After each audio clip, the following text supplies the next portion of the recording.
جانے مسائل تو علماء سے پوچھیں، یہ حکم مبین ہم کو رب سے ملا ہے۔ الحمدللہ رب العالمین والصلاة والسلام علی سید المرسلین، اما بعد فاعوذ باللہ من الشیطان الرجیم، بسم اللہ الرحمن الرحیم۔ الصلاة والسلام علیکہ یا رسول اللہ وعلی آلک واصحابک یا حبیب اللہ۔ الصلاة والسلام علیکہ یا نبی اللہ وعلی آلک واصحابک یا نور اللہ۔ مدنی چینل کے ناظرین، پروگرام دارالافتاء اہل سنت میں آپ کو خوش آمدید کہتے ہیں۔ اللہ رب العالمین ہم سب کو دین متین کے احکامات سیکھ کر سمجھ کر ان پر عمل پیرا ہونے کی توفیق عطا فرمائے۔ ابتداءً درود پاک کی فضیلت ہمارے پیارے رسول صلی اللہ علیہ وآلہ وسلم کا فرمان معظم علی شان ہے کہ جو شخص جمعہ کے دن مجھ پر 100 بار درود بھیجے، اللہ اس کی 100 حاجتوں کو پورا فرماتا ہے، اور ان 100 حاجتوں میں سے 30 حاجتیں دنیا کی اور 70 حاجتیں آخرت کی ہیں جو اللہ اپنی رحمت سے پوری فرمائے گا۔ اللہ رب العالمین ہم سب کو کثرت کے ساتھ درود و سلام بارگاہ رسالت میں پیش کرنے کی سعادتیں عطا فرمائیں۔ صلو علی الحبیب صلی اللہ تعالی علی محمد صلی اللہ علیہ وآلہ وسلم، صلاۃ و سلام علیکہ یا سیدی یا رسول اللہ وعلی آلک و اصحابک یا سیدی یا حبیب اللہ۔ آج کے ہمارے اس پروگرام میں ہمارے مہمان مفتی جمیل صاحب ہیں۔ حضرت آپ کو خوش آمدید کہتے ہیں۔ جزاک کیسے ہیں مزاج گرامی آپ کے؟ الحمدللہ علی کل حال۔ بڑھتے ہیں ناظرین کی کالز کی طرف، دیکھتے ہیں کیا پوچھنا چاہتے ہیں۔ میرا سوال مفتی صاحب سے ہے کہ جو ہم 4 سنت نماز جمعہ سے پہلے ادا کرتے ہیں، اگر وہ کسی صورت میں رہ جائیں، ہم نہیں ادا کر سکے، تو ہم جمعہ کی نماز کے بعد ادا کر سکتے ہیں؟ بسم اللہ الرحمن الرحیم۔ جمعۃ المبارک کے جو 4 سنتیں پہلے پڑھی جاتی ہیں فرضوں سے، تو وہ سنتیں مؤکدہ ہیں۔ تو اگر کوئی شخص اس وقت آیا کہ امام صاحب خطبہ دے رہے ہیں یا لوگ سنتیں پڑھ رہے ہیں اور ٹائم اتنا کم رہ گیا ہے کہ اگر یہ سنت شروع کریں گے تو خطبہ شروع ہو جائے گا، تو ایسے موقع پر اب سنت اس وقت نہ پڑھیں، بلکہ جب امام صاحب جماعت جمعے کی مکمل کر لیں، یعنی فرض ادا ہو جائیں، اس کے بعد سنتیں پڑھی جاتی ہیں۔ تو پہلے بعد والی سنتیں پڑھیں، 4 سنتیں بعدیہ، پھر 2 سنت بعدیہ اور پڑھی جاتی ہیں۔ اس کے بعد 4 رکعت سنت قبلیہ جو پہلے ادا کرنی تھیں اور وقت نہ ملنے کی وجہ سے نہیں پڑھ پائے، تو اب ان کو بعد میں ادا کیا جائے گا۔ ٹھیک ہے۔ اور اس دوران اگر بعض اوقات ایسا ہوتا ہے کہ خطبے کے دوران لوگ آ رہے ہوتے ہیں اور ان کی کوشش ہوتی ہے کہ سنتیں پڑھنا شروع کر دیں، اب نے فرمایا کہ امام صاحب خطبہ دے رہے ہوں تو اس دوران پھر خود سنتیں وہ نہیں شروع کریں گے۔ اب یہاں 2 معاملہ ہیں، ایک خطبے سے کچھ دیر پہلے جو شروع کر چکے ہیں، 1 رکعت 2 رکعت پڑھ لی، تو وہ کیا کریں؟ اب جنہوں نے امام صاحب کے خطبہ شروع ہونے سے پہلے، ممبر پہ آنے سے پہلے شروع کر دی، اولاً شروع نہیں کرنا چاہیے ایسے موقع پر، لیکن اگر کسی نے شروع کر دی تو اب اس کو وہ 4 رکعت سنتیں پوری ہی پڑھنی ہوں گی۔ وہ یہ نہیں کرے گا کہ 1 یا 2 رکعت پڑھ کے سلام پھیر دے، بلکہ اب اس کو 4 رکعت سنتیں پوری ہی ادا کرنی ہیں۔ لیکن اگر اتنی ہی جلدی ہے تو پھر نمازیوں کو چاہیے کچھ 10 منٹ پہلے ہی آ جاتے، تاکہ وقت پر سنتیں ادا کرنے کے بعد خطبہ سماعت کریں، اور خطبہ سماعت ہونے کے بعد جماعت کا اہتمام کریں۔ تو یہ بہرحال بعض لوگ جلد بازی میں کہ بعد میں اتنا ٹائم نہیں ملے گا، ابھی پڑھ لیتے ہیں، تو دوران خطبہ کام کاج کرنا منع ہے، سلام کلام کرنا منع ہے، تو سنتیں ادا کرنا بھی اس موقع پہ منع ہے۔ اور اگر ٹائم کم ہے تو شروع نہیں کرنا چاہیے، شروع نہیں کرنی چاہیے۔ ناظرین، یہ بات ہمیں ویسے عام جماعت کے اعتبار سے بھی خیال رکھنا چاہیے۔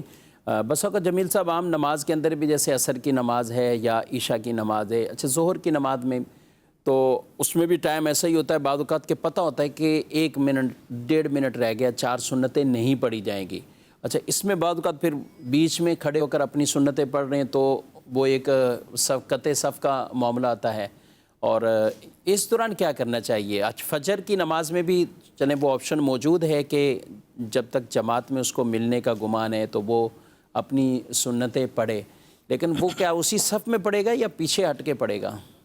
علاوہ فجر دیگر نمازوں کے اندر جہاں سنت قبلیہ ہیں، چاہے مؤکدہ یا غیر مؤکدہ، تو وہ اتنے پہلے اس کو شروع کریں، اتنی دیر پہلے شروع کریں کہ جماعت شروع ہونے سے پہلے اس کو مکمل کر لیں۔ البتہ فجر کی نماز کے لیے جو سنت موقدہ ہے وہ قریب قریب بواجب ہے، تو اس اعتبار سے سنت فجر کا ایک استثنائی صورت ہے، جدا گانہ معاملہ ہے کہ اگر امام صاحب فرض نماز میں جماعت قائم کر چکے ہیں اور مقتدی نمازی کو پتہ ہے کہ میں ان کے سلام پھیرنے سے پہلے دوسری رکعت میں بھی یا پہلی رکعت میں شامل ہو جاؤں گا اور سنت پڑھ لوں گا، تو پھر ایسے صورت میں اس کو سنت پڑھنی ہے۔ لیکن سنت کہاں پڑھنی ہے؟ جیسے آپ نے سوال کیا کہ کیا پہلی صف میں کھڑے ہو کے سنت پڑھے گا، تو اس کی ممانعت ہے۔ مساجد کے اندر پلرز ہوتے ہیں یا لوہے کے پول ہوتے ہیں، شیڈ ڈلا ہوتا ہے تو یا سترا ہوتا ہے، یا مسجد کا ہال میں اگر جماعت ہو رہی ہے تو برآمدہ ہے، برآمدہ ہوگا، باہر ہوگا، تو برآمدے میں جماعت ہو رہی ہے تو باہر صحن ہے۔ تو جس مقام پہ جماعت ہو رہی ہو بلا حائل، اس شخص کو سنتیں ادا نہیں کرنی، اس کو کسی سترے کے پیچھے، کسی پلر کے پیچھے یا جگہ کی تبدیلی کے ساتھ سنتیں ادا کرنی ہیں۔ ٹھیک ہے جی، مزید کالز کی طرف۔ مفتی صاحب سے سوال یہ ہے کہ مدرسے میں بچے قرآن پاک اپنے لے کر آتے ہیں پڑھنے کے لیے، جب وہ چھوڑ کے چلے جاتے ہیں تو وہ قرآن پاک وہیں رہتے ہیں، تو کیا ہم قرآن پاک کی بائنڈنگ کروا کر دیگر بچوں کو دے سکتے ہیں کہ کسی مسجد وغیرہ میں رکھ سکتے ہیں؟ ٹھیک ہے، ٹھیک، مزید۔ میرا یہ سوال تھا کہ باپ جیتے جی اپنی مرضی سے کسی بیٹے کو کچھ زیادہ دے دے، کچھ کسی کو کم دے، تو یہ لینا اور ان کا دینا جائز ہے؟ ٹھیک ہے، انشاءاللہ اس کو بھی شامل کرتے ہیں اور پورا کافی تفصیلی اس کا جو ہے وہ جواب ہے۔ مدرسے میں جو قرآن پاک، آپ ظاہر ہے بچہ جیسے ایڈمیشن لیتا ہے تو وہ ایک قرآن پاک لاتا ہے، تو ان کے والد کی طرف سے وہ رکھ دیا جاتا ہے، اس میں نشانات بھی بچے بعض اوقات لگاتے ہیں اپنے سبق کے اعتبار سے۔ اب چلیں گے پڑھ کر وہیں وہ چھوڑ جاتے ہیں، کیا کریں گے؟ اب اگر والد نے قرآن پاک خرید کر ہدیتاً لے کر اگر بچے کو دیا ہے اور بچے کو پڑھنے کے لیے دیا ہے تو والد کی ملکیت میں شمار ہوگا۔ اب اگر بچہ حفظ مکمل کر چکا ہے یا ناظرہ ہی پڑھنے آیا تھا اور ناظرہ مکمل کر چکا ہے تو اب وہ مدرسے میں وہ چھوڑ کے چلے گئے، تو اب ان کی طرف سے گویا کہ ایک اجازت ہے کہ اب اس قرآن پاک کو کوئی دوسرا طالب علم پڑھ لے، تو اس موقع پر اگر وہ قرآن پاک پڑھنے جیسی اس کی صورت بن رہی ہے، بآسانی پڑھا جا سکتا ہے تو پڑھ سکتے ہیں، اور اگر وہ اس کے سپارے، اس کے اجزاء، صفحات جدا ہو رہے ہیں، منتشر ہو رہے ہیں، تو ان کو بائنڈنگ کر کے اس کو محفوظ کیا جائے، اور محفوظ کرنے کے بعد مدرسے کے اندر ہی جو طلبہ پڑھنے والے ہیں ان کے پڑھنے میں اس کو استعمال میں لا سکتے ہیں، حرج نہیں ہے۔ ٹھیک ہے۔ اچھا، دوسرا یہ بھائی نے جو پوچھا ہے کہ والد اپنے جیتے جی زندگی میں کسی کو وہ زیادہ دیتا ہے، ان کا دینا اور اس کا لینا دونوں اعتبار سے کیا ہوا؟ اولاً تو اس بات کو ذہن میں رکھ لیں کہ ایک بڑی تعداد لوگوں کی ایسی ہے کہ جو اپنے والدین کے بڑھاپے میں ان کا چین سکون برباد کر کے رکھے ہوئے ہوتے ہیں، اور اس کا ایک صورت یہ بنتی ہے کہ ان کے جیتے جی ہی ان سے کہتے ہیں کہ اپنی جائیداد تقسیم کرو جی، اور میرا حصہ مجھے چاہیے، میں اس گھر میں نہیں رہ سکتا۔ عام طور پہ جو جھگڑے کی صورت بنتی ہے تو وہ اپنے والد یا والدہ سے حصے کا مطالبہ کرتے ہیں کہ مجھے میرا حصہ چاہیے۔ تو ایسے لوگوں کے لیے عرض یہ ہے کہ جب تک کوئی شخص زندہ ہے، یعنی والد یا والدہ، اور وہ کسی چیز کے مالک ہیں، مثال کے طور پہ والد کی ملکیت میں مکان ہے یا پلاٹ ہے تو وہ مالک ہیں، اور جب تک کوئی شخص زندہ ہے اس کے مال میں وراثت کا حق کسی کا بھی نہیں بنتا، کسی بھی بیٹے کا یا بیٹی کا یا بیوی کا کوئی حق نہیں بنتا، حتیٰ کہ اس کے ماں باپ کا بھی عذر وراثت کوئی حق نہیں ہے۔ تو اس لیے وراثت کا سوال کرنا اپنے والد سے یا اپنی والدہ سے ان کی حیات میں، یہ اولاد کا یہ عمل، یہ والدین کے ایذا کا باعث بننے کی صورت میں ناجائز اور گناہ ہوگا، پھر یہ مطالبہ ہی ناحق ہے۔ بالکل، جس طرح ظہر کا وقت شروع نہیں ہوا ہم ظہر کی نماز پڑھیں تو وہ ظہر نہیں ہوگی۔ تو اس وقت والد حیات ہیں تو ان کی زندگی میں ہی وراثت مانگنا، تو یہ وراثت کا ابھی حق شروع ہی نہیں ہوا تو مطالبہ بھی نہیں کر سکتے.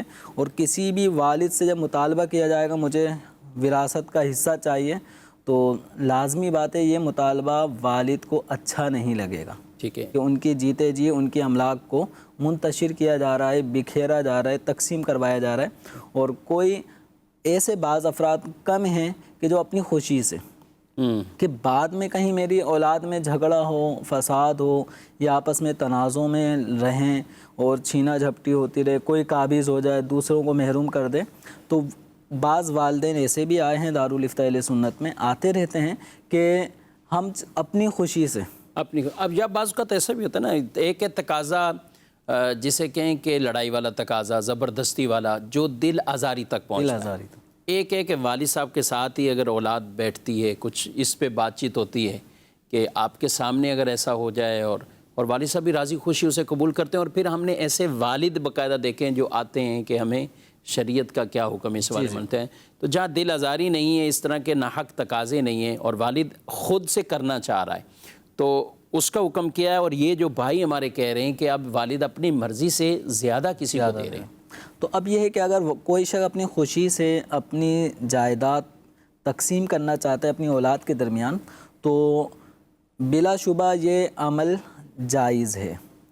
اور اس کی جو صورت بنے گی وہ گفٹ والی بنے گی, تحفے والی بنے گی. اور والدین کو حکم یہ ہے کہ جب اپنی جائیداد, اپنی ملک, اپنی املاک اپنی اولاد کے مابین تقسیم کریں تو اس کی دو صورتیں ہیں. افضل صورت یہ ہے کہ بیٹا ہو یا بیٹی, بڑا ہو یا چھوٹا ہو, سب کو برابر برابر دیں. افضل یہی ہے. مثال کے طور پہ اگر 5 لاکھ بیٹے کو دینے ہیں تو 5 لاکھ بیٹی کو بھی 5 لاکھ دیں. اچھا, ایک صورت یہ بھی کر سکتے ہیں کہ بیٹے کو جس طرح وراثت میں ڈبل ملتا ہے اور بیٹی کو اس کے مقابلے میں سنگل ملتا ہے. مثال کے طور پہ بیٹے کو 10 لاکھ روپے دے دیے اور بیٹی کو اس کے مقابلے میں 5 لاکھ روپے دے دیے, تو یہ صورت بھی کر سکتے ہیں. البتہ بلا وجہ اولاد کے درمیان یہ فرق کرنا, مثال کے طور پہ ایک بیٹے کو 10 لاکھ دے دیے بغیر کسی وجہ کے اور دوسرے کو 2 لاکھ روپے دے رہے ہیں بغیر کسی وجہ کے, تو یہ عمل والدین کا فرق کرنا اولاد کے درمیان یہ مکروہ عمل ہے, ناپسندیدہ عمل ہے. البتہ اگر کسی کو زیادہ دیا جا رہا ہے اور زیادہ دینے کی وجہ ہے تو بلا وجہ منع تھا, ناپسندیدہ عمل تھا. لیکن اگر کوئی وجہ بنتی ہے, مثال کے طور پہ ایک بیٹا مطیع فرما بردار ہے, والدین کا خیال رکھتا ہے, اور ایک بیٹا ایسا ہے جو سالوں میں کبھی آ کے پوچھ لیتا ہے کہ خیریت ہے یا نہیں ہے, عید بقرعید پہ زیارت کرا دیتا ہے, پوچھتا ہی نہیں ہے, اور ایک دن رات اپنے والدین کی خدمت کر رہا ہے, تو اب اس خدمت والدین کی بنا پر والدین اس کا خیال رکھتے ہوئے اس کو زیادہ دیں, اور جو والدین کو پوچھتا ہی نہیں ہے اس کو کم دیں. اس کو اگر کم دے رہے ہیں تو اس میں کوئی حرج نہیں ہے. اسی طرح کوئی بیٹا ایسا ہے جو علم دین حاصل کر رہا ہے تو علم دین حاصل کرنے, طلب علم دین کی وجہ سے وہ دیگر پر فائق ہے, تو اس علم دین حاصل کرنے والے بیٹے کو اگر وہ زیادہ دیں بمقابلہ دوسرے بیٹوں کو تو اس میں بھی کوئی حرج نہیں ہے. یعنی یہ ایسی وجہ شرعی بن جاتی ہیں کہ جن کی بنیاد پر اضافہ دینا یعنی دوسروں کے مقابلے میں زیادہ دینے میں کوئی حرج نہیں ہے. بعض اوقات ایسا بھی ممکن ہے کہ بقیہ بیٹے ماشاءاللہ صحیح ہیں, کھاتے پیتے, کاروبار صحیح ہے, اور ایک مالی اعتبار سے, کاروباری اعتبار سے کمزور ہے, تو اس کمزور کو ان کے ساتھ کھڑا کرنے کے لیے تھوڑا سا اس کی مدد کے طور پہ اگر دیتے ہیں تو یہ صورت بھی بن سکتی ہے کہ دیگر کے مقابلے میں اس کو زیادہ دیا جا رہا ہے. یعنی بعد وقت ہوتا ہے کہ اس کے یالدار ہیں زیادہ, اس کے بچے زیادہ ہیں, یا بیٹیاں ہیں ہمارے معاشرے میں جس طرح دیکھا جاتا ہے کہ ٹھیک ہے اس کو کچھ پیسے وہ زیادہ. اب اس میں یہ بھی ہو سکتا ہے کہ بعض کو محروم کر دے بالکل ہی اور بعض کو دے دیں. بلا وجہ کسی کو محروم نہیں کر سکتے کہ کوئی وجہ ہی نہیں ہے اور اس کو دے ہی نہیں رہے, اور نہ دے کر اس کو ستایا جا رہا ہے, تکلیف دی جا رہی ہے. تو بعض اوقات اولاد ماں باپ کو ستا رہی ہوتی ہے, تو کبھی ماں باپ اپنی اولاد کے لیے کسی تکلیف کا سبب بنتے ہیں, تو اگر بلا کسی وجہ شرعی کے کسی بیٹے کو محروم کیا جا رہا ہے تو یہ وہ صورت ہے بقیہ کو دے رہے ہیں اور ایک کو نہیں دے رہے یا کچھ کو بلا وجہ نہیں دے رہے، محروم رکھا ہوا ہے، تو یہ صورت پھر دل آزاری کا باعث بنتی ہے، اولاد کے درمیان تفریق ہو رہی ہے، اور یہ عمل شرعی اعتبار سے جائز نہیں ہوگا۔ ٹھیک ہے ناظرین، اس کی اور بھی ہو سکتا ہے آپ کے ذہنوں میں کئی اس طرح کی شکیں پیدا ہو رہی ہوں، کچھ سوالات بھی آ رہے ہوں۔ بعض کا جمیل صاحب ایسے بھی ہوتا ہے نا کہ بہنوں میں سے یا بھائیوں میں سے کوئی ایسا ہوتا ہے کہ وہ لے ہی نہیں رہا ہوتا کہ بھئی ہمیں چاہیے نہیں، یا وہ لیتے نہیں ہیں، کہ آپ ان میں یہ بھی پھر سوال آتا ہے کہ بھئی ہم دینا چاہ رہے ہیں وہ لے نہیں رہے، یا بعض اوقات اس میں بالکلیہ یعنی ٹوٹلی طور پر بہنوں کو اگنور کر دیا جاتا ہے۔ بہنوں کو دے دیا، ابا جی نے بہت دیا تھا، پہلے بھی دیا تھا، بیچ میں بھی کچھ دیا تھا، تو یہ بزنس یہ تو ہمارا ہی ہے، یہ چیزیں۔ اچھا اس میں بات چلی تو یہ بزنس کے حوالے سے بھی یہی ہوگی تقسیم کاری، کیا ہوگا؟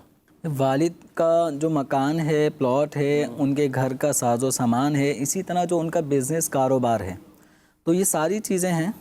اب ان کو جو اولاد کے درمیان تقسیم کرنا ہوگا، تو یہ چونکہ زندگی میں دے رہے ہیں، یہ گفٹ ہے، تحفہ ہے، اور گفٹ اور تحفے کے جو اپنے شرائط شریعت مطہرہ نے رکھے ہیں، جیسے قبضہ دیا جائے، قبضہ اس طرح دیا جائے کہ گفٹ دینے والے کا قبضہ ختم ہو جائے اور جس کو گفٹ دیا جا رہا ہے اس کا قبضہ اس کے اوپر ثابت ہو جائے۔ ایک چیز جو تقسیم ہو سکتی ہے وہ دو کو گفٹ نہ کی جائے، بلکہ اس کو تقسیم کر کے، جس کو بٹوارہ کہا جا رہا ہوتا ہے، تو باقاعدہ تقسیم کر کے پھر اولاد کے درمیان گفٹ کیا جائے۔ جیسے ایک مکان ہے، وہ 3 بیٹوں کے نام کر دیا، اب کس کا کون سا حصہ ہے یہ معین ہی نہیں کیا، لوکیشن پتہ ہی نہیں ہے، تو اس طرح کا جو گفٹ کا عمل ہے یہ شرعی اعتبار سے ابھی مکمل نہیں ہوتا، اگرچہ انہوں نے بتا بھی دیا اور ان کے نام پیپر بھی بنا دیے کہ یہ مکان ان 3 کا ہے، تو ابھی ان کی ملکیت نہیں ہوئی۔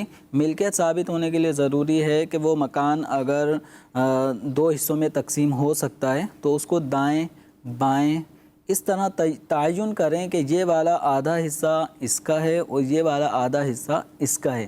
یہ مکان پورشن وائز ہے، منزلیں ہیں، تو منزلیں تقسیم کر دی جائیں کہ یہ گراؤنڈ فلور اس کا ہے، فرسٹ فلور اس کا ہے، سیکنڈ اس کا ہے، تو اس طرح معین کر کے اگر گفٹ کیا جائے گا اور تو پھر یہ گفٹ کا عمل مکمل ہوگا، ورنہ صرف کاغذی کارروائی میں تو وہ ہبہ نامہ، تحفہ نامہ، گفٹ ڈیڈ ہی رہے گا، لیکن شرعی اعتبار سے گفٹ نہیں بنے گا۔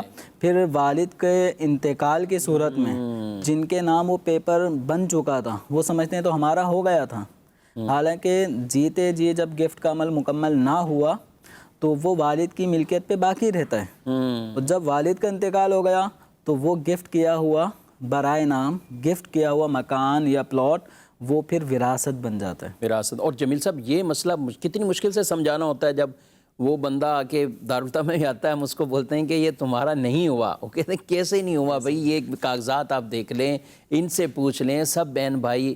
تو شرعی طور پر اس میں ایک مسئلے کی مسٹیک رہ گئی، شرعی طور پر اس کا جو تقاضا تھا وہ مکمل نہیں ہوا، تو ظاہر ہے آپ کو کوئی بھی کسی بھی مفتی اسلام کے پاس آپ جائیں گے تو وہ آپ کو باقاعدہ یہی فتویٰ دیں گے کہ یہ آپ کے نام ہوا تھا، لیکن اس کے نام ہونے گفٹ کے کچھ شرعی تقاضے تھے کہ جو آپ کا پراپر قبضہ ہونا، اور جب 2 یا 3 کو اس طرح چیز دی جا رہی ہے اور چیز ہو بھی قابل تقسیم، اس کے پھر اور جمیل صاحب تقاضے، تو ناظرین تو سوچ رہے ہوں گے کہ یہ کئیوں کے مسئلے مسائل اس حوالے سے ان کو یاد بھی آ رہے ہوں گے، تو دارالفتہ میں آپ کو رابطہ کرنا چاہیے۔ شہر کراچی میں الحمدللہ ہمارے 5 دارالفتہ اہل سنت کی شاخیں ہیں، اور اس کے علاوہ حیدرآباد میں ہے، ملتان شریف میں ہے، گجرانوالہ میں ہے، راولپنڈی میں ہے، فیصل آباد میں ہے، سرگودا میں ہے، لاہور میں ہے، اور تقریباً پورے شہری ہو چکے ہیں، اور یہ ان شہروں میں ہمارے الحمدللہ دارالفتہ اہل سنت کی شاخیں باقاعدہ ہیں۔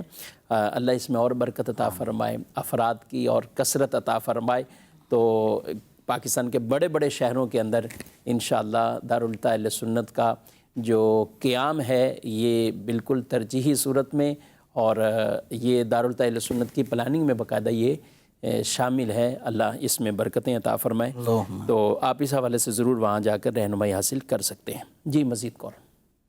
مفتی صاحب کے بارگاہ میں عرض یہ ہے کہ نئے سال کے مبارکباد دے سکتے ہیں؟ کیا کہیں گے نئے سال کی مبارکباد؟ کسی بھی دن کو کسی بھی شخص کے لیے ہم برکت کی دعا کے طور پہ کہہ سکتے ہیں کہ اللہ تعالیٰ آپ کو برکت عطا فرمائے، تو اب اگر کوئی کسی کو واقعتاً کہ اللہ تعالیٰ آپ کا آنے والا یہ جو سال ہے، نیا سال، اس میں آپ کو برکت عطا فرمائے، تو اس نیت سے اگر کوئی برکت کی دعا دیتا ہے تو اس میں کوئی حرج نہیں ہے۔ البتہ مسلمانوں کو چاہیے کہ جو اسلامی اعتبار سے جو ایونٹس ہیں ان کو فوکس کریں، لیکن پھر بھی اگر کوئی برکت کی دعا دے رہا ہے کہ اللہ تعالیٰ آپ کا آنے والا دن، آنے والا مہینہ، آنے والا سال آپ کے لیے باعث برکت بنائے، تو دعا دے سکتے ہیں۔ کوئی سا بھی دن ہو، کوئی سی بھی رات ہو، کوئی بھی لمحہ ہو، مسلمان کو اللہ تبارک و تعالیٰ کی نافرمانی والے کاموں سے بچنے کا حکم ہے۔ شکرانے کے طور پر نوافل ادا کریں۔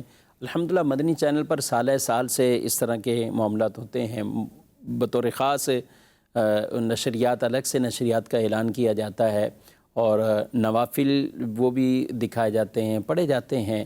تو اس طرح کے اہتمام کریں، اللہ کی طرف سے نعمت نصیب ہو تو اس پر شکرانے کے طور پر ہمیں عبادت بجا لانی چاہیے، رب کا شکر ادا کرنا چاہیے، اور اللہ کو راضی کرنے والے کام کرنے چاہیے۔ کچھ میسیجز بھی شامل کرتے ہیں پروگرام میں۔ ایک سوال یہ ہے کہ کیا فجر کی نماز کے بعد سونا نحوست ہے؟ کیا کہیں گے؟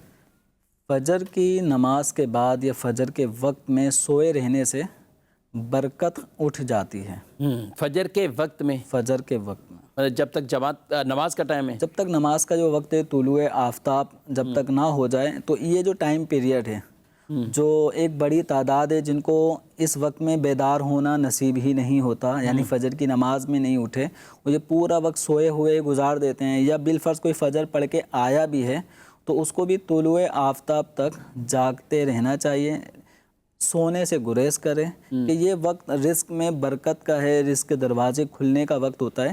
پھر بھی اگر کوئی سو جاتا ہے فجر کی نماز پڑھ کر تو گناہ نہیں ہے، لیکن یہ ہے کہ نفع میں نقصان والی بات ہے کہ جس برکت کے حصول کے لیے ہم دعائیں کرتے ہیں، دعائیں کرواتے ہیں، تو وہ برکت کا لمحہ ہمارے سامنے موجود ہوتا ہے۔ اس موقع پر قرآن پاک کی تلاوت کریں کہ قرآن پاک جو فجر کے وقت میں پڑھا جاتا ہے، فرشتے تلاوت قرآن سنتے ہیں، اس موقع پر حاضر ہوتے ہیں۔ اِنَّ قرآن الفجری کانا مشہودا، تو اس لیے اس وقت میں تلاوت قرآن ہمارے بزرگوں کا معمول بھی ہے۔ تو وقت فجر اگر آپ اٹھ گئے، نماز پڑھ بھی لی، جماعت سے نماز پڑھ لی ہے، تب بھی جب تک طلوع آفتاب نہ ہو، بہتر یہ ہے کہ ذکر الہی میں اس وقت کو گزاریں۔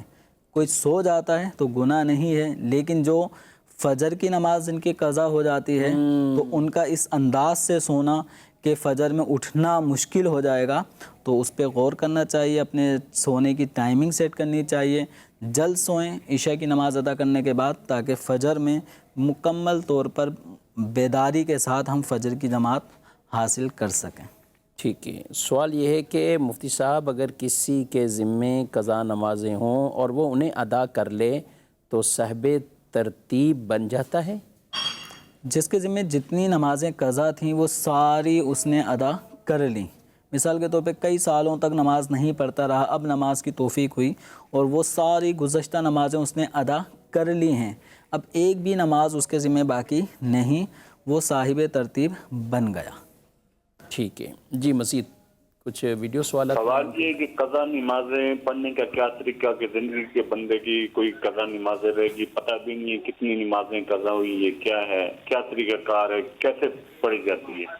کیا بات ہے، انہوں نے کہا کہ ہم نے میسیج کا جو سوال شامل کیا کہ ادا کر لی ہیں، چلیں اچھا ہوا، ساتھ ہی اس کے یہ بھی شامل کر لیا جائے، کیسے کریں گے، پتہ ہی نہیں ہے کتنی رہ گئی۔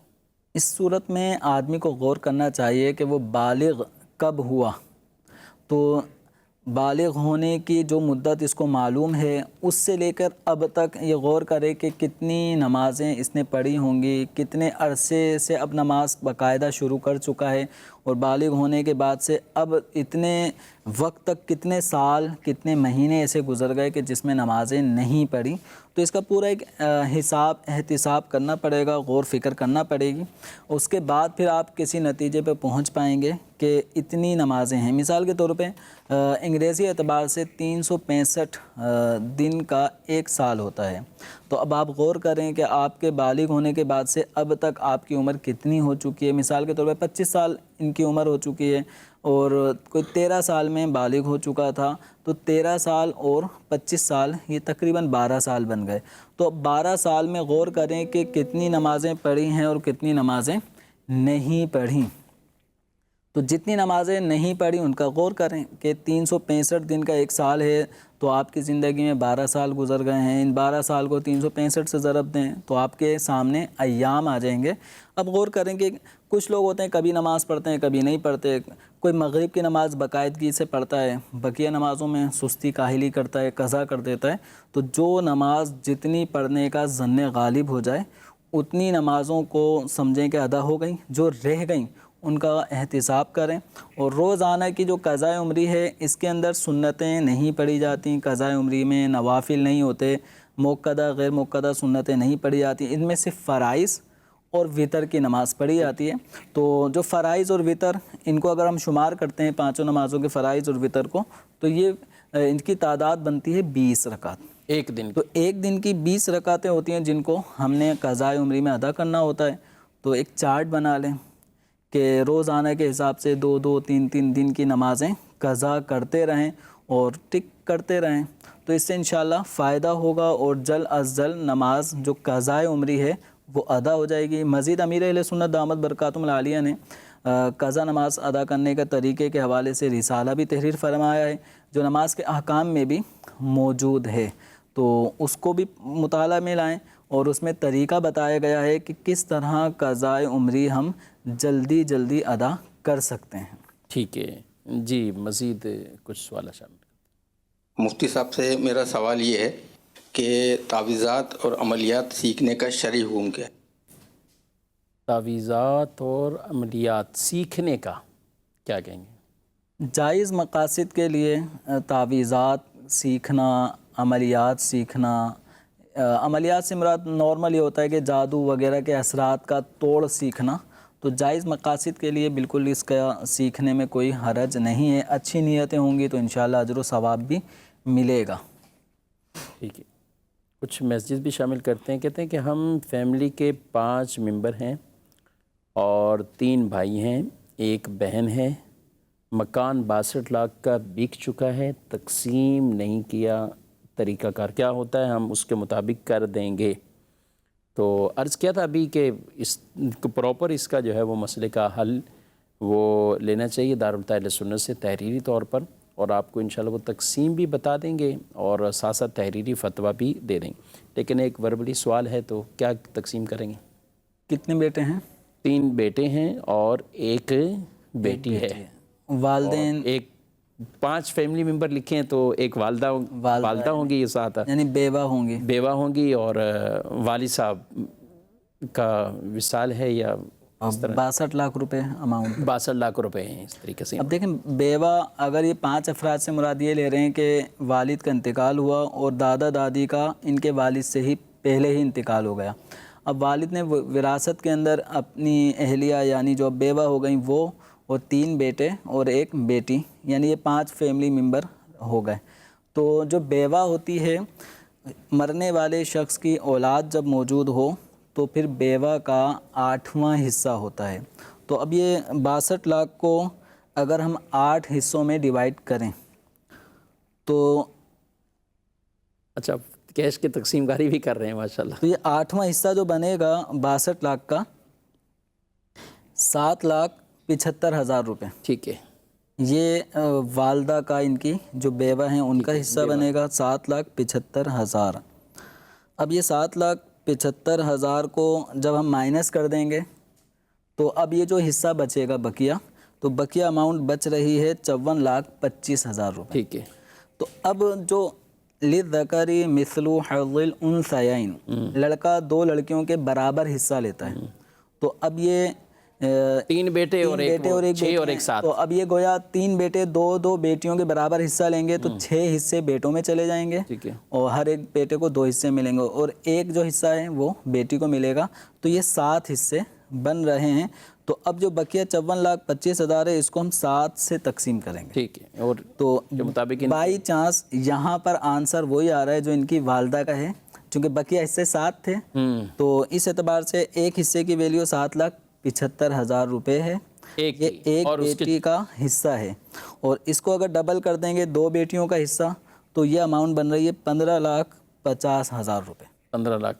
تو 15,50,000 روپے یہ ایک بیٹے کا حصہ اور 7,75,000 یہ ایک بیٹی کا حصہ ہوگا. یہ ہم نے صرف جواب دیا جو 62 لاکھ کا مکان بکا ہے. اس کے علاوہ جو جیولری ہے، اس کے علاوہ کچھ اور اگر جائیدادیں ہیں، بزنس ہے، کچھ اور، تو یہ سب کو دیکھ کے اس لیے ہم بڑے محتاط طریقے سے دارالفتہ سنت میں جو ایک فارمولہ بیان کر دیا جاتا ہے اور اس کے مطابق ساری تقسیم کاری.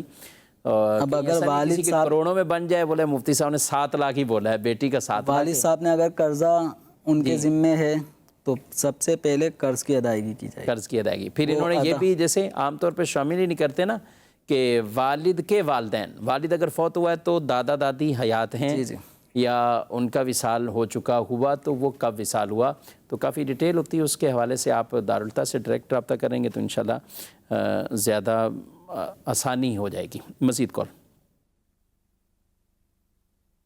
میرا نام حسن عباس ہے، فیصل آباد سے. میرا یہ سوال ہے، کیا نماز پڑھتے وقت اپنی آنکھیں بند کرنا جائز ہے؟ ٹھیک ہے، نماز پڑھتے وقت اپنی آنکھیں بند کرنا. نماز پڑھتے وقت عمومی اعتبار سے آنکھیں بند رکھنے سے منع کیا گیا ہے. تو وجہ اس کی ہے کہ کوئی نہ کوئی حشرات الارض یا کوئی ایسی چیز آ جائے جس سے نمازی کو نقصان پہنچے، تو اس اعتبار سے آنکھیں بند کرنا منع ہے. لیکن جب کسی کو پتہ ہے کہ یہاں پہ کوئی ایسی چیز نہیں ہے کہ جو مجھے تکلیف پہنچائے گی، اچھا، اور آنکھیں بند کر کے نماز پڑھنے میں ذوق شوق زیادہ آتا ہے بمقابلہ آنکھیں کھول کے نماز پڑھنے میں، کہ توجہ ادھر ادھر چیزیں دیکھنے کی صورت میں بٹے گی، اور آنکھیں بند کر کے نماز پڑھے گا تو ذوق قائم رہتا ہے. تو اس صورت میں پھر بہتر ہے کہ آنکھیں بند کر کے نماز پڑھے. ٹھیک ہے، ورنہ سجدے میں یا قیام کی حالت میں سجدے کی جگہ کو دیکھے اور جو اس کے آداب بیان خشوع خضوع کے حصول کے لیے سجدے قیام کی حالت میں جس مقام پہ سر پیشانی رکھنی ہے، سجدہ کرنا ہے، اس کی طرف نظر کرے، اور رکوع کی حالت میں اپنے پاؤں کی طرف نظر کرے. اتحیات میں جب بیٹھے ہیں تو اپنی جھولی پر نظر کرے. سجدے میں ہے تو اپنی ناک کی طرف نظر کرے، اور جو کچھ پڑھا جا رہا ہے ان کے تلفظ مخارج کے ساتھ ساتھ ان کے معانی کی طرف بھی توجہ دے، تو اس سے انشاءاللہ نماز میں ذوق شوق زیادہ پیدا ہوتا ہے. مدنی چینل کے ناظرین، آپ نے پروگرام ملاحظہ کیا، اپنا فیڈ بیک بھی ضرور دیجیے گا. پروگرام کا وقت اپنے اختتام کو پہنچا ہے. جانے مسائل تو علماء سے پوچھیں، یہ حکم مبین ہم کو رب سے ملا ہے.